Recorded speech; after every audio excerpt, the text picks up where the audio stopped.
This is one of the most interesting objects in archaeology. 3 million years ago, a rock was picked up, not to use as a tool, just because it looked like something, and then ended up miles from where it naturally occurs.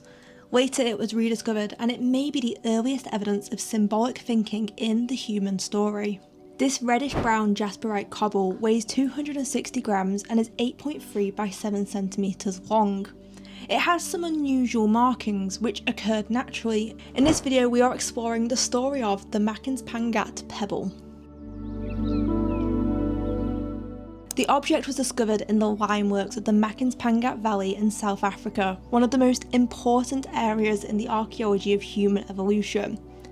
It was in 1925 when a local school teacher, Wilfred Eitzman, collected the object during some of the first investigations in this area. Eitzman collected the object as it had an extraordinary resemblance to a human face. Soon after, he showed the object to Raymond Dart, an Australian anatomist and anthropologist. However, at the time he took very little interest in it, even though it does from that particular angle look like a face, and Eitzman was even arguing that the object may have been perceived as the god of these early people who picked the object up. Fast forwarding about 5 decades later, Dart recalled the object's existence and returned to speculate about its significance. And upon this re-examination, he remarked that, depending on the angle and lighting, multiple faces could be observed. The object is not local from the site, however the exact nearest source of this type of rock depends on who you ask, with suggestions that it came from 32 kilometres to 4.8 kilometres away. However, it was very likely carried into the cave as the cave contained no water-transported sediment, and the pebble is too large to have been transported in a bird's gut. The question is, what carried it? Or maybe who?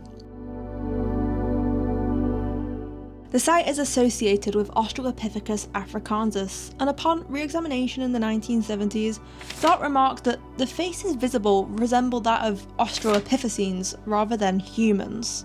Dart is best known for his involvement in the 1924 discovery of the first fossil of the Australopithecus africanus at Tong in the north of South Africa. Dart made this species famous with his killer ape theory, which has since been refuted.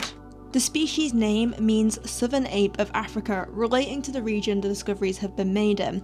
They lived between 3.3 and 2.1 million years ago and walked bipedally on 2 legs, but their long arms may have been adapted to climbing. They are anatomically similar to Australopithecus afarensis, the species Lucy belongs to, as both have a combination of ape-like and human-like features.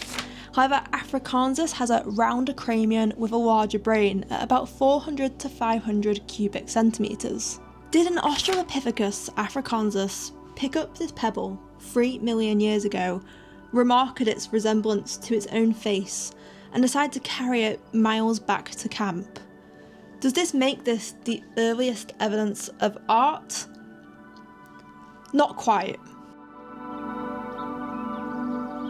Defining art is tricky, to say the least, but a definition I personally quite like is outlined by Segers, who broke down artistic cognition in the Homo species into aesthetic sense, the ability to appreciate art, other objects, and natural environments.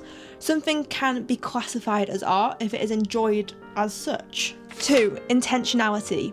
Art has to be made intentionally. If the creator intended an object to be art, the object is art. 3. Symbolism. Art must be symbolic of something other than its medium, requiring a high level of abstract thinking, making it cognitively demanding. This rock wasn't purposely made to be art. Instead, it was potentially selected because of what it was perceived to be, which in a very broad sense could be perceived as art. This object is probably best described as the world's oldest known manuport, which is a natural object that has been deliberately taken from its original environment and relocated without further modification. It's also even been described as the world's oldest ready-made, relating to the artist Duchamp's concept of found objects being elevated to art status by the act of selection. This pebble provides an incredibly early starting point for the emergence of aesthetic sense and symbolic thinking in the human story, maybe even art by the broadest definition, especially by an early small-brained hominin. What exactly did this object mean to who picked it up? Did it have some deep, profound meaning, maybe representing their god, or did it just look like their mate Dave back at camp and they wanted to make fun of Dave? Let me know what you think in the comments, be sure to like and subscribe for more, and thank you for exploring the distant past with me. There's always more to uncover, so I will see you in the next video.